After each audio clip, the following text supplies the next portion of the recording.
지난주에 우리는 하나님의 진노에 대하여 같이 살펴보았습니다. 여러분 성경을 펴놓고 우리가 한 구절 한 구절 세심하게 살펴보기를 원합니다. 18절 말씀해 보니까 이렇게 말씀을 하고 있죠. 하나님의 진노가 불의로 진리를 막는 사람들의 모든 경건하지 않음과 불의에 대하여 하늘로부터 나타났다, 이렇게 말씀하고 있어요.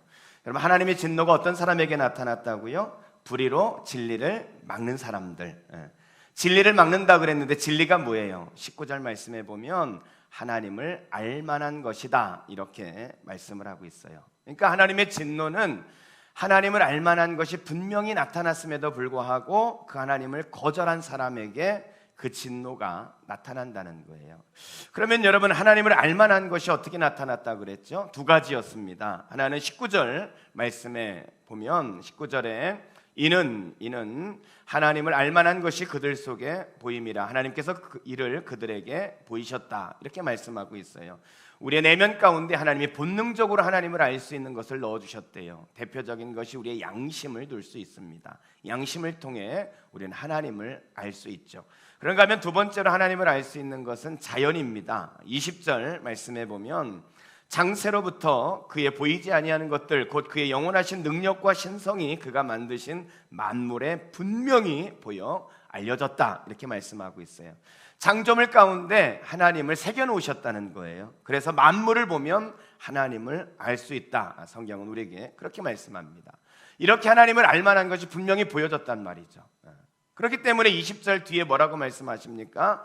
그러므로 그들이 핑계하지 못한다, 이렇게 말하고 있어요. 하나님을 알만한 것이 그 진리가 분명히 있음에도 불구하고 하나님을 받아들이지 않고 거부한 인생, 그들에게 진노가 있는데 이 진노 앞에 핑계할 수 없다는 거죠. 그러면 어떻게 진노가 나타난다 그랬습니까? 지난주 말씀을 보았죠. 내버려 두셨다는 거예요. 24절과 26절, 28절에 세 번을 반복해서 강조하십니다. 24절 말씀에 보면은 그러므로 하나님께서 그들을 마음의 정욕대로 더러움에 내어버려 두셨다. 26절, 이 때문에 하나님께서 그들을 부끄러운 욕심에 내버려 두셨으니. 28절, 마음에 하나님 두기를 싫어하며 하나님께서 그들을 그 상실한 마음대로 내버려 두셨다, 이렇게 말씀합니다. 그러니까 하나님 두기를 싫어한 사람에 대하여 하나님이 내려진 진노, 그것은 뭐냐면 하나님이 내버려 두셨다는 거예요. 자, 하나님이 내버려 두셨어요. 어떤 일이 벌어지게 되었을까요? 그 인간들에게 28절 다시 보면 마음에 하나님 두기를 싫어하며 하나님께서 그들을 그 성실한 마음대로 내버려 두사 그들이 합당하지 못한 일을 하게 하셨으니. 하나님이 내어버려 두시니까 그들에게 나타난 현상이 뭐냐면 합당하지 못한 일을 하게 되어졌다는 거예요.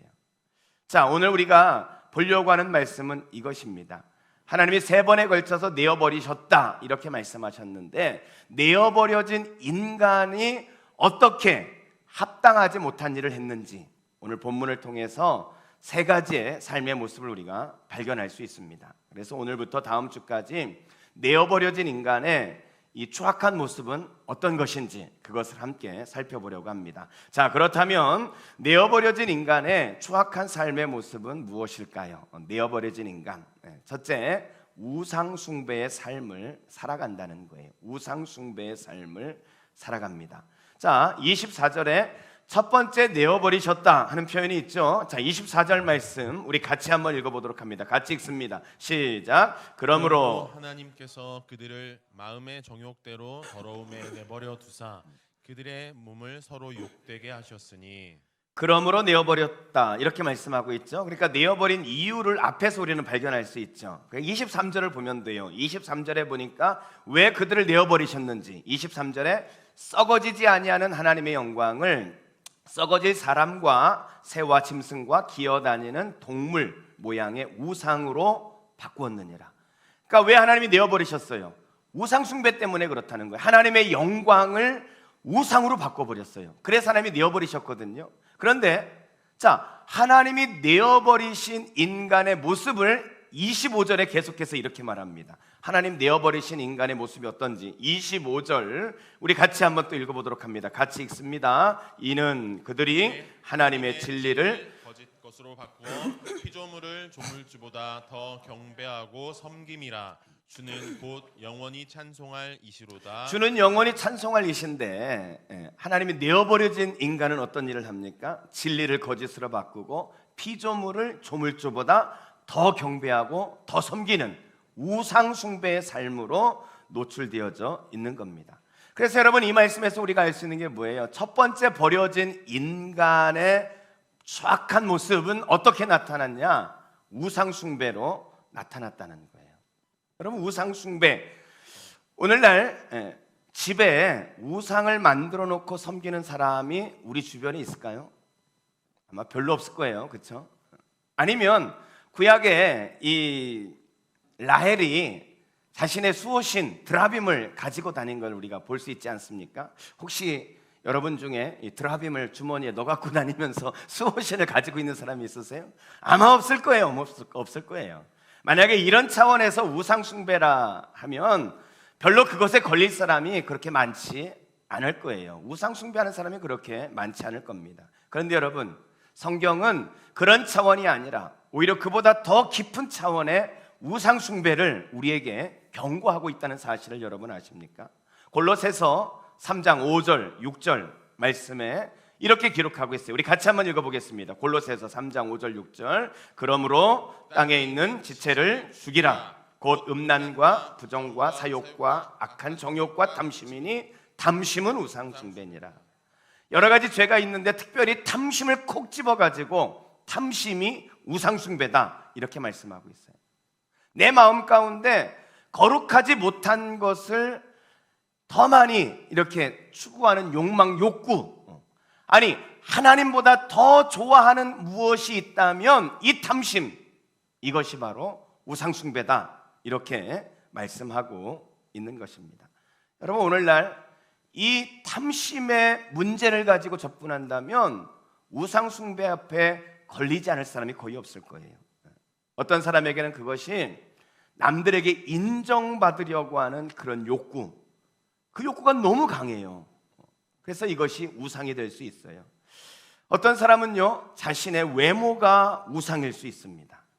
하긴 우리 가운데는 이런 우상을 가질 만한 사람이 저밖에 없다는 것이 참으로 안타까울 뿐입니다. 내가 이뤄놓은 성취나 성공, 이것이 우상일 수 있죠. 그런가 하면 우리 젊은 청년들에게는 여자친구가 우상일 수 있고요, 우리 아이들에게는 막 대학, 이 좋은 대학 이런 것들이 우상일 수 있어요. 좋은 직장이 우상일 수 있습니다. 좋아하는 스포츠나 유명한 스타가 우상일 수 있어요. 여러분, 무엇이라도 하나님보다 더 많이 사랑하고 하나님보다 내가 더 많이 갈망하고 있고 하나님보다 더 좋아하는 것이 있다면 이것이 우상이라는 거예요. 특별히 오늘 사람들이 빠진 가장 큰 우상이 뭘까? 사람들이 제일 많이 빠져 있는 우상이 뭘까? 그것은 아마 당연히 돈일 것입니다. 돈이 사람들의 섬김을 받고 있는 시대를 사는 것 같아요. 사람들이요, 눈을 떠도 돈, 눈을 감아도 돈, 남편과 다투는 이유도 돈, 삶을 살면서 돈 하면서 살아가는 것 같아요. 여러분, 이런 사람을 뭐라고 한다고 그랬죠? 돈 사람이라고 하는 겁니다. 돈 사람. 여러분, 세상 사람을 보세요. 돈 때문에 죄를 짓고 돈 때문에 추악해지고요, 돈 때문에 부끄러워집니다. 돈 때문에 이 인간이 부모 자식도 없어져 버려요. 돈 때문에 인생이 망가져요. 돈이 인간에게 어쩌면 가장 무서운 우상이 되어버린 시대를 우리는 살아가고 있는 것 같습니다. 여러분, 이것이 하나님을 내어버린 사람에게서 나타나는 현상이라는 거예요. 이런 사람들에 대해서 하나님은 진노하시는 거죠. 여러분, 구약의 롯의 아내는요, 이 탐심 때문에 결국 소금 기둥이 되지 않았어요?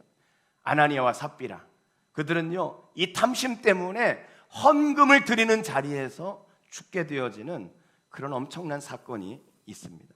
여러분, 내어버리진 인간, 그들은요 결국은 우상을 숭배하고 그 우상 숭배에 의해서 결국은 헤어날 수 없는 마지막 하나님의 심판에 이르게 되어진다는 거예요.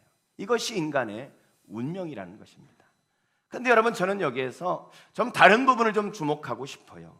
자, 여러분, 내어버려진 인간이 하나님을 우상으로 만드는 것은 얼마든지 가능하다고 저는 생각이 되어져요. 그런데 문제는 뭐냐? 하나님의 자녀라 하는 사람이 이 탐심의 우상에 붙잡혀 있다는 것은 정말 심각한 문제입니다. 여러분, 탐심이 정말 무서운 것을 우리가 알아야 한단 말이에요. 하나님의 자녀라면요, 여전히 돈을 사랑하고 돈에 대한 욕심에 이렇게 붙잡혀 있다. 그렇다면 한번 의심해 봐야 돼요. 내가 진짜 예수 믿는 사람인지, 예수 믿는지 안 믿는지 이 기준은 분명합니다. 예수님보다 돈을 더 좋아하고 있다면 우리는 한번 의심해 봐야 돼요. 여러분, 믿지 않는 사람의 우상 숭배는요, 당연해요. 근데 믿는 사람이면서 하나님의 자녀라면서 아직도 우상에 빠져 있으면 안 되죠. 하나님이 얼마나 슬프시겠어요. 하나님의 자녀인데 그 자녀가 하나님이 아닌 다른 것을 더 사랑하면 하나님이 얼마나 슬프시겠습니까? 그것을 출애굽기에서는 이렇게 말씀하시죠. 출애굽기 20장에 보면 10계명에 대한 말씀이 있죠. 자, 1계명이 뭡니까? 출애굽기 20장 3절이에요. 자, 같이 한번 읽어보겠습니다. 같이 읽습니다. 너는 나 외에는 다른 신들을 내게 두지 말라. 나 외에는 다른 신을 두지 말라. 오직 하나님을 제일 많이 사랑하라는 거예요. 그러면서 하나님께서 그 하나님의 마음을 이렇게 표현하십니다. 5절이에요. 출애굽기 20장 5절 말씀, 하나님이 어떤 마음이신지 또 읽어봅시다. 시작. 내 하나님 여호와는 질투하는 하나님인즉. 하나님은 질투하시는 하나님이시래요. 질투하시는 하나님. 이 말을 들을 때 여러분 어떤 생각이 드세요? 째째하게 하나님이 뭐 여자도 아니고 질투나 하셔? 여성 성도 여러분, 죄송합니다. 여자를 비하하려고 그렇게 말씀드리는 의도는 전혀 없습니다. 일반적으로 하는 말이기 때문에 한 거예요. 여러분, 나이 들수록 남존여배를 잘 지켜야 됩니다. 남자가 존재하려면 여자의 비율을 맞춰야 되기 때문에 여러분, 여기서 질투한다 그 말은 최고의 사랑의 표현이에요. 최고의 사랑의 표현. 여러분, 한번 생각해 보세요. 옆집에 아이가 자기 아빠를 진짜 막 사랑하는 게 보여요. 그럼 여러분 어떤 마음이 드세요? 야, 참 보기 좋다. 그렇죠? 참 보기 좋다. 이런 생각이 들 거예요. 질투가 느껴집니까? 아니요, 느껴지지 않겠죠. 그런데 여러분, 아니 내 아들인데 나를 더 이렇게 좋아하는 게 아니라 옆집 아저씨를 더 좋아해. 근데 이게 그냥 뭐 형식이 아니라 진짜 더 좋아해. 그러면 아빠 마음이 어떨까요? 그 아들은 아마 둘 중에 하나일 거예요. 정신병자든지 아니면은 애가 아주 싸가지가 없는 불효자든지. 그런 아들을 보면 어떻겠어요? 질투 안 나겠습니까? 질투나죠. 여러분, 하나님이 너무 사랑하는 자식이란 말이에요. 그래서 십자가에 생명을 내어주시면서까지 사랑하는 그런 아들인데, 근데 그 아들이 아무런 의미도 없는 그것을 하나님처럼 섬기고 있다면, 여러분, 그 아들을 보는 하나님의 심정이 어떻겠냔 말이에요. 이것을 가리켜 하나님은 질투하신다 이렇게 말씀하는 거예요. 여러분, 우리가 하나님을 뒷전에 둘 만큼 사랑하고 의지하고 갈망하고 좋아하는 것, 그런 것들은요 다 헛된 것입니다. 오직 하나님만이 우리의 유일한 소망이고 우리가 사랑해야 될 뿐이고 갈망해야 될 뿐이죠. 우리가 하나님의 자녀인 우리가 우상을 숭배하고 있을 때 하나님은 슬퍼하시는 겁니다. 여러분, 우리가 헛된 것을 의지하다가 그것으로 인해 실망하게 되어지고 실패하게 되어지니까 하나님은 그렇게 되지 않게 하려고 우상을 숭배하는 하나님의 자녀에 대해서 가만히 계시지 않겠죠. 그래서 지난주에 우리가 말씀을 본 것처럼 하나님은 징계를 하신다 그랬어요. 사랑의 매를 드신다는 거예요. 그래서 여러분, 우리가 하나님보다 더 사랑하는 것이 있다면요 빨리 돌이켜야 돼요. 하나님의 매를 맞기 전에 돌이켜야 된다는 거예요. 오늘 말씀을 좀 다시 이 부분을 정리하면요, 여러분, 하나님을 내어버린 인간은 하나님을 무엇으로 만들었어요? 우상으로 만들어버려요. 하나님이 우상이 되어버렸어요. 그런 인간을 향해서 하나님의 진노하심이 뭡니까? 내어버려 두셨다는 거예요. 그런데 내어버려진 인생이 또 그렇게 우상을 섬기며 산단 말이죠. 그런 인생의 결국은 돌이킬 수 없는 하나님의 종말적 진노 앞에 서게 되어지는 것입니다. 이것이 인간의 현실이라는 거예요. 자, 이 시간에는 우리가 한번 두 번째로 내어버려진 인간의 추악한 삶의 모습은 무엇일까? 두 번째로 한번 생각해 봅니다. 둘째는 성적 타락의 삶을 산다는 거예요. 성적인 타락의 삶. 자, 내어버려 두셨다. 두 번째 표현 한번 봅니다. 26절이죠. 자, 26절 말씀 또 같이 한번 읽어볼까요? 시작. 이 때문에 하나님께서 그들을 부끄러운 욕심에 내버려 두셨으니 내버려 두셨대요. 자, 내어버려 두신 결과가 뭡니까? 자, 26절 계속해서 읽어봅니다. 시작. 곧 그들의 여자들로 순리대로 쓸 것을 바꾸어 영리로 쓰며 27절 그와 같이 남자들도 순리대로 여자 쓰기를 버리고 서로 향하여 음욕이 부릴 듯하며 남자가 남자와 더불어 부끄러운 일을 행하여 그들의 그릇 때문에 상당한 보응을 그들 자신이 받았느니라. 여러분 무엇을 말해요? 내어버려진 인간의 모습에 무엇을 지금 하나님 말씀하고 있죠? 성적인 타락을 지금 거기에 지적을 하고 계신 것입니다. 그래서 여러분 24절에 이것을 한 번 더 언급했었어요. 24절에 보면 그러므로 하나님께서 그들의 마음의 정욕대로 더러움에 내어버려 두사 그들의 몸을 서로 욕되게 하게 하셨다. 이렇게 말해요. 여러분 여기서 정욕이라는 것은 금지된 쾌락에 대한 욕망, 이것을 말하거든요. 금지된 쾌락에 대한 욕망이 강해서 나타나는 게 뭐예요? 부끄럽고 파렴치한 행동을 합니다. 오늘 말씀해 보면 더러움이라고 표현하고 있어요. 그 더러움이 뭡니까? 그들의 몸을 서로 욕되게 하는 거예요. 그게 뭡니까? 성적인 타락을 말하는 거죠. 여러분 내어버려진 인간의 두 번째 하나님의 심판은 이 성적인 타락으로 나타난다는 거예요. 여러분 결혼이라는 것은요, 창세기 1장과 2장에 보면 하나님이 만드신 제도입니다. 아담이 독처하는 것이 보시기에 좋지 않았어요. 외로운 아담을 보시고 하나님이 그에게 돕는 배필로 아내를 하나님이 보내셨죠. 그래서 서로의 욕구를 위해서 한 남자와 한 여자를 준비하신 것입니다. 그 결과로 오직 한 남자와 한 여자가 결합하는 것, 이것이 뭐예요? 이게 결혼이라는 거예요. 결혼. 이게 결혼입니다. 하나님이 만드신 결혼은 한 남자와 한 여자의 결합, 연합으로 만들어지는 것이 바로 결혼이라는 거예요. 여러분, 그래서 우리에게 있어서 성적인 이 문제는 이 결혼의 범위를 벗어난 그런 성적인 관계는 하나님이 인정하지 않는 거예요. 예를 들어서 일부 다처제나 일처 다부제만이 아니라 동거나 한시적인 만남, 간음이나 동성애, 이 모든 것들은 하나님이 말씀하신 성의 범위를 넘어선 하나님의 진노 아래 있는 것입니다. 여러분 이것이 하나님의 진노 아래 있는 거예요. 근데 여러분 가만히 보면요, 갈수록 이 사람들의 성생활이 변태적으로 변해간다 하는 생각을 합니다. 특별히 요즘에는요, 우리 아이들이 이 컴퓨터나 스마트폰을 통해서 왜곡된 성들을 경험하게 되어져요. 더 강한 자극을 받으면서 간접 경험을 하게 된단 말이죠. 이런 아이가 점점 자라서 성인이 되고 결혼을 하고 그러면서 더 자극적인 것을 탐닉하게 된다는 거예요. 그래서 순리적인 관계에 만족하지 못하고 이 변태적 수준이 점점 더 높아지게 되어지는 겁니다.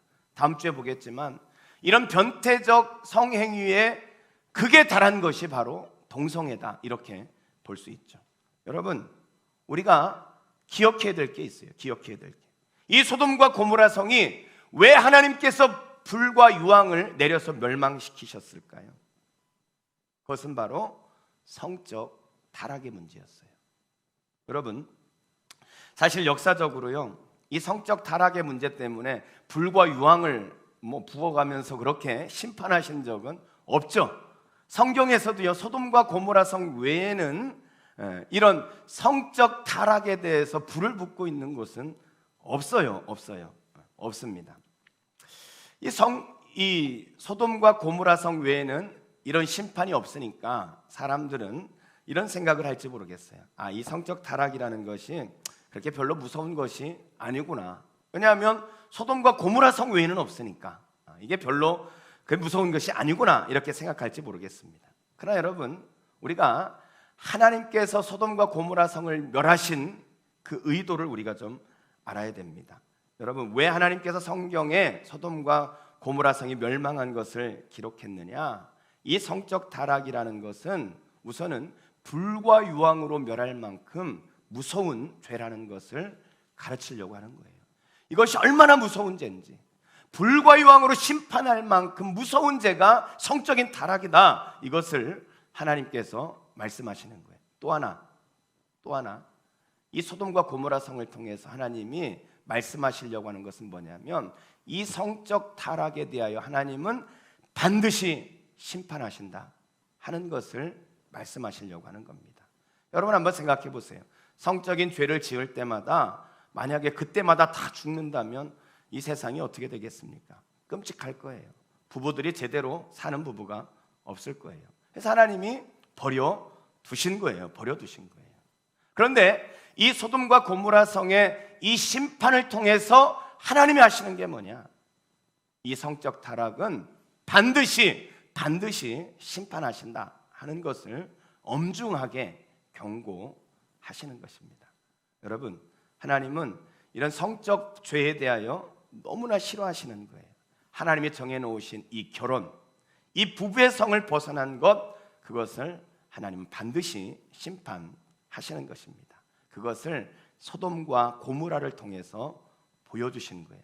한 번밖에 없기 때문에 무섭지 않다가 아니라 이 한 번을 통하여 엄중한 경고를 우리에게 보여주시고 있다는 거예요. 여러분, 이것이 하나님이 내어버려진 인간, 그들이 겪게 되어지는 하나님의 진노고 심판이라는 거예요. 그런데 여러분, 전 여기서 이 말씀의 좀 대상을 좀 바꾸어서 다시 접근해 보길 원해요. 아까 말씀드린 것처럼 여러분, 믿지 않는 사람들이, 하나님의 사랑을 거부한 사람들이 우상을 숭배하고 성적으로 타락하는 것은 뭐 그럴 수 있다라고 생각을 하게 됩니다. 왜요? 하나님이 안 계시니까.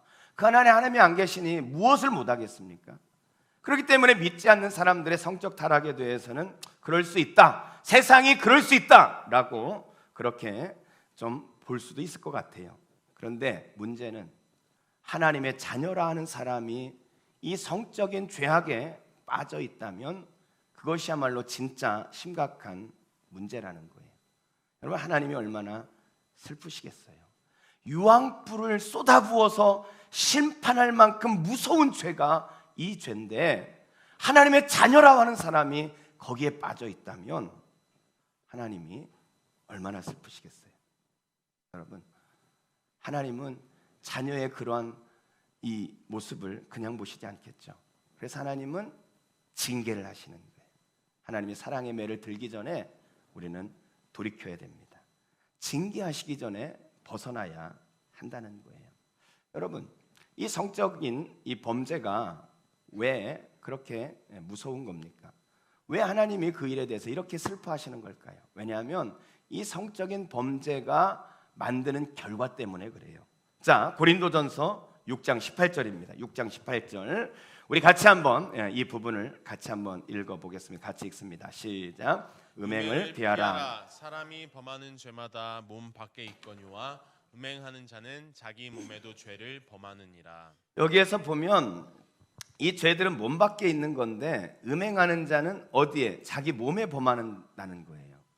이 성적인 타락에 대해서 자기 몸의 죄를 범하는 것이다, 이렇게 말해요. 여러분, 한번 생각해 보세요. 자기 몸의 죄를 범하는 것이 성적 타락 말고 다른 것도 많이 있죠. 많이 있습니다. 몸에 범하는 죄. 담배를 피는 흡연도 몸에 죄를 범하는 거죠. 음주, 자기 몸에 죄를 범하는 거예요. 자해하고 자살하는 거, 자기 몸에 죄를 범하는 거예요. 폭식을 하고 과식을 하는 저도 자기 몸에 죄를 범하고 있습니다. 근데 여러분, 왜 바울은 유독 이 성적 타락의 문제를 자기 몸에 죄를 범하는 것이다 이렇게 말했을까요? 이유가 있어요. 그 앞에 고린도전서 6장 16절 17절을 봅시다. 자, 16절 17절 같이 읽어보겠습니다. 창녀와 합하는 자는 그와 한 몸인 줄을 알지 못하느냐. 일러스되 둘이 한 육체가 된다 하셨나니 주와 합하는 자는 한 영이니라. 여기에 보니까 합한다 이 말씀이 있죠. 합한다. 합한다는 말은 종이를 악교로 착 붙인다 그런 뜻이에요. 종이를 악교로 쫙 이렇게 붙여놓으면 마치 하나가 된 것 같죠. 이 연합을 말하는 것입니다. 그러니까 창녀와 합한다 그 말은 하나가 됐다는 거예요. 근데 여러분, 우리는 어떤 사람입니까? 주와 연합한 사람이라고 그랬어요. 주와 합한 사람이에요. 주님과 딱 붙어버렸어요. 이제 붙어버렸어요. 이것을 떼려면 어떻게 되겠어요? 이거는 그냥 각자 떨어지는 것이 아니라 찢어지는 거예요. 찢어지는 거예요. 자, 여러분, 주님과 합한 자가 됐는데 그 사람이 지금 다시 창녀와 합하게 됐다는 거예요. 그럼 무엇이 찢어졌겠습니까? 하나님과의 관계가 찢어지게 되어진 거죠. 주님과의 연합이 깨지게 되어졌다는 거예요. 그래서 여러분, 이 성적인 죄는요, 우리의 전 인격에 영향을 가하는 그런 죄라는 거예요. 특별히 우리가 하나님과 소통하는 이 영적인 부분에 타격을 가하는 죄가 바로 이 성적인 죄 문제라는 거예요.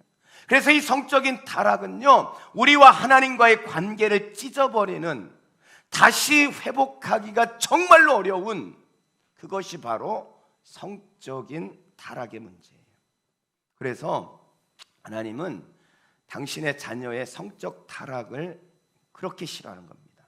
관계를 깨뜨리는 거기 때문에, 하나님과의 관계를 깨뜨리기 때문에.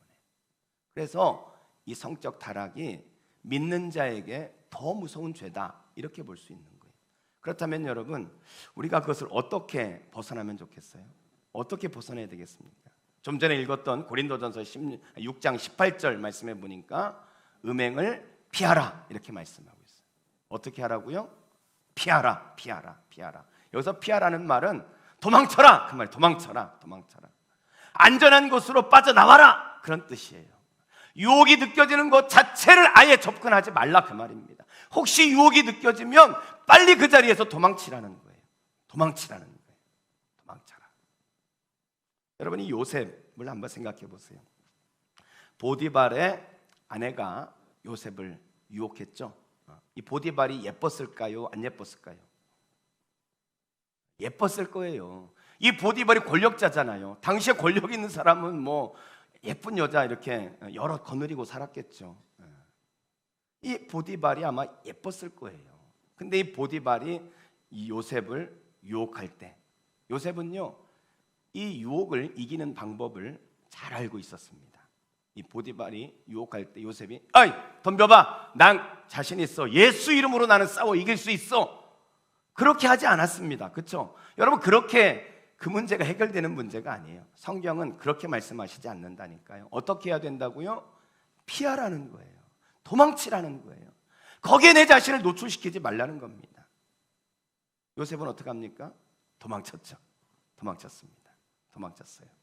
여러분, 누구라도 이 성적 유혹에 대해서 이길 수 있다고 자신하면 안 돼요. 여러분, 여러분의 배우자를 믿지 마시기 바랍니다. 믿지 마십시오. 믿으면 안 돼요. 저는 제 집사람이 이 부분에 대해서는 저를 신뢰하지 않기를 바랍니다. 왜 그럴까요? 저는 상남자거든요. 여러분, 배우자가 이 성적 유혹에 넘어가지 않도록 배우자를 잘 돌봐주어야 하는 겁니다. 누구라도 이 일에 대해서는 넘어질 수 있기 때문이에요. 누구라도 그 일에 넘어질 수 있기 때문에. 그렇다고 오늘 밤부터 또 남편 퇴근하는 남편을 째려보고 그러면 안 됩니다. 여러분, 아무튼 이 일에 대해서는 누구도 자신하면 안 돼요. 어떻게 해야 된다고요? 피해야 된다. 여러분, 여기서 여러분 귀담아 들어주십시오. 기억하십시오. 자, 유혹이 느껴졌어요. 성적인 유혹이 느껴졌는데 이 성적인 유혹이 죄로 넘어가잖아요. 그렇죠? 근데 여러분, 유혹이 죄로 넘어갈 때 그 사이에 반드시 하나 끼는 게 있어요. 이 유혹이 죄로 넘어갈 때 반드시 하나 끼는 게 있어요. 그게 뭔지 아세요? 그게 뭐냐면 자기 신뢰입니다. 자기 신뢰. 나는 이길 수 있어. 나는 할 수 있어. 이 자기 신뢰가 들어가면 유혹이 죄가 되는 거예요. 내 힘으로 그것을 극복할 수 없다는 거예요. 성경은 피하라 이렇게 말하는, 피하라.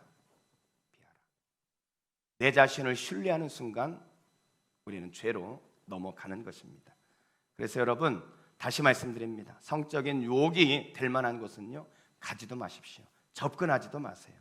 성적인 유혹이 있다면 빨리 도망가세요. 무조건 피하는 것입니다. 이것이 우리가 유혹을 극복하는 거예요. 여러분, 요셉이요, 이 보디발의 유혹을 받았을 때 성적으로 억누르고 살아가니까 참 요셉 안 됐다, 불쌍하다, 이런 생각이 혹시 들지 않아요? 예수 믿고 나니까 좀 나도 좀 그런 좀 이렇게 즐기고 싶은데 그렇게 못하니까 이거 참 내가 꼭 요셉같이 바보같이 사나? 이런 생각 혹시 들지 않으세요? 큰일 납니다. 큰일 나죠. 여러분, 이 요셉이 그것을 지켰기 때문에 사랑하는 아내와 함께 할 수 있는 거예요.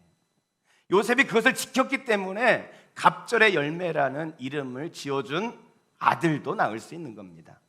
이것을 지켰기 때문에 그의 결혼 생활이 기쁨을 누리고요, 그것을 지켰기 때문에 그는 하나님께서 사용하셔서 사람을 살리는 그런 위대한 일을 할 수 있었습니다. 무엇보다도 요셉이 그것을 지켰기 때문에 하나님 앞에 깨끗한 양심을 유지할 수 있었고, 그것을 지켰기 때문에 하나님 안에서 기쁨을 누릴 수 있는 것입니다. 여러분, 쾌락은 잠시예요. 그렇지만 곧 죄책감이 몰려오고 그것에서 우리는 인생이 망가지기 시작하는 겁니다. 그러나 잠시의 쾌락을 물리치면 진정한 기쁨을 누리게 되어지는 것입니다. 그렇다면 여러분, 혹시라도 이 성적인 유혹에 넘어졌다면, 그런 분이 없어야 되겠지만 넘어졌다면 여러분, 조심해서 이 말씀을 경청해 주시기 바랍니다. 로마서 8장 1절과 2절은 우리에게 이렇게 말씀하세요. 로마서 8장 1절과 2절 우리 같이 한번 읽어봅니다. 1절과 2절 같이 읽습니다. 그러므로 이제 그리스도 예수 안에 있는 자에게는 이는 그리스도 예수 안에 있는 생명의 성령의 법이 죄와 사망의 법에서 너를 해방하였습니다. 성적인 유혹에 넘어지면 바로 우리의 마음 가운데 찾아오는 게 뭐예요? 죄책감이에요. 죄책감. 내가 그러지 말았어야 되는데. 그러면 그 죄책감 후에 사람이 갖는 마음이 뭐겠습니까? 내가 다시는 그러지 말아야지. 절대로 내가 이제는 하지 말아야지. 그런데 또 넘어져요.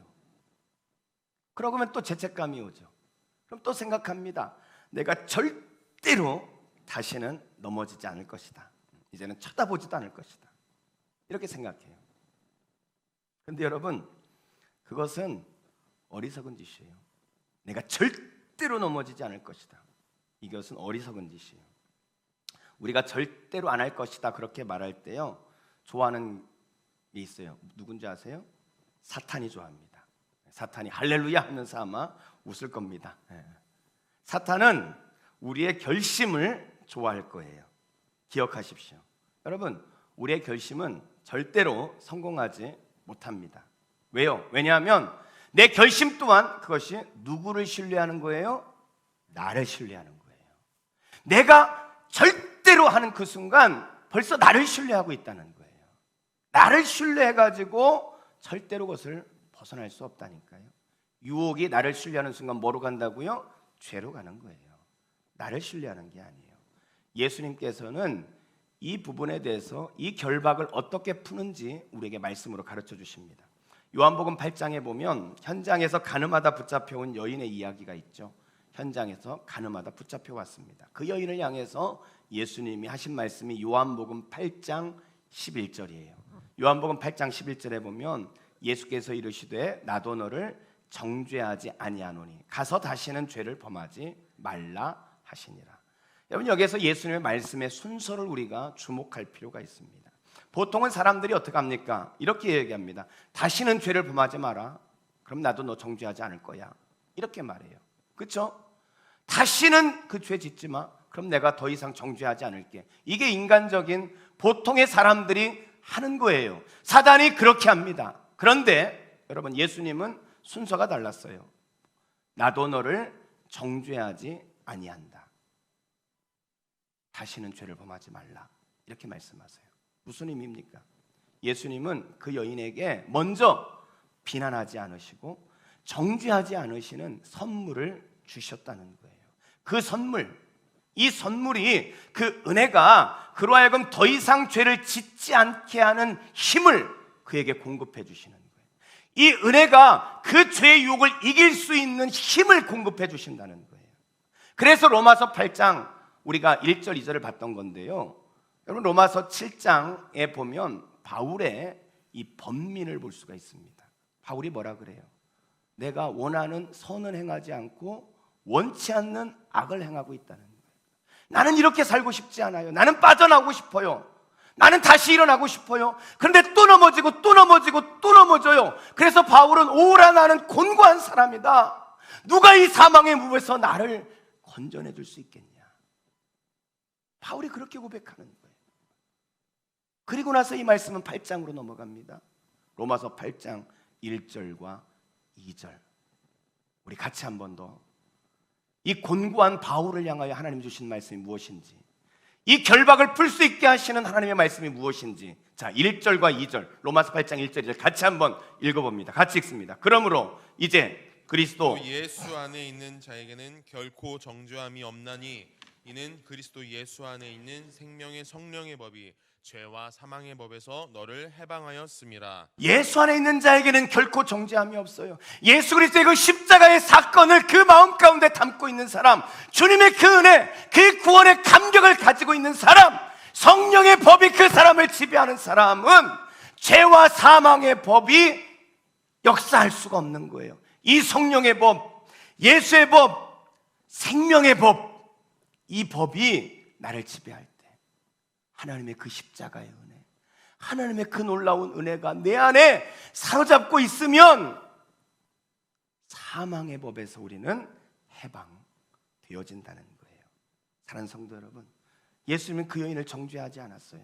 그 여인의 잘못에 대해서 책망하지도 않습니다. 다만 내가 너를 정죄하지 않는다. 나도 너를 책망하지 않는다. 오히려 내가 십자가를 지고 네 죄를 용서한다. 하나님은 은혜 선포하며 그 은혜에 의해서 다시는 죄를 짓지 말라. 그 은혜가 생명의 성령의 법이 사망의 법을 이기는 것을 선포하고 계시는 것입니다. 사랑하는 성도 여러분, 우리가 이 죄의 법에서 벗어날 수 있는 길은요, 내가 아니에요. 나를 신뢰하는 게 아닙니다. 십자가의 그 사랑, 하나님의 그 은혜, 하나님의 놀라운 그 선물을 우리가 다시 한번 가슴에 새기고 그 은혜가 내 삶을 지배하고 내 마음을 지배할 때 우리는 다시 일어나게 되어지는 것입니다. 이런 말씀을 좀 정리해 보겠습니다. 우리가 하나님이 내어버린 사람의 삶의 모습은요, 하나님을 우상으로 바꾸고 그리고 하나님이 없는 그 속에 자기의 우상, 성적 쾌락, 성적인 죄악으로 그 인간은 가게 되어져 있습니다. 근데 여러분, 그것에 대해서는 그럴 수 있어요. 하나님이 없는 사람이니까. 그런데 문제가 뭐라고요? 하나님을 아버지라고 부르는 하나님의 자녀된 사람들이 그러한 죄악 가운데 있다면 여러분, 우리는 돌이켜야 되지 않겠습니까?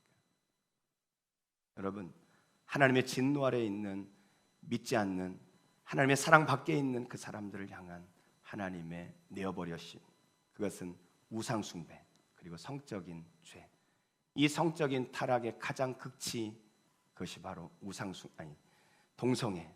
그래서 다음 주에 우리가 두 번째, 하나님의 내어버리신 삶에 대한 두 번째를 같이 공부하도록 하겠습니다. 기도하겠습니다.